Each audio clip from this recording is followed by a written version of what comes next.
Gobardanga rail ব্রিজের পাশ থেকে উদ্ধার হলো গলায় বেল্টের ফাঁস দেওয়া এক যুবকের মৃতদেহ।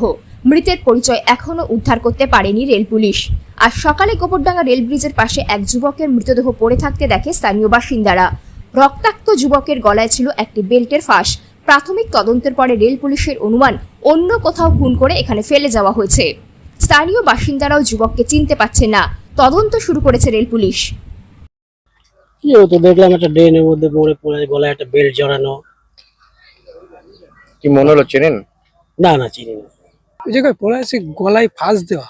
মনে হচ্ছে প্রথমে মেরে দিয়েছে, মেরে তারপরে গলায় ওই বেল্ট দিয়ে শিওর হয়ে গেছে। গোবরডাঙ্গা ঠিক শ্মশান, রেল ব্রিজ তার উপরে হচ্ছে শ্মশান, ড্রেনের পাশে।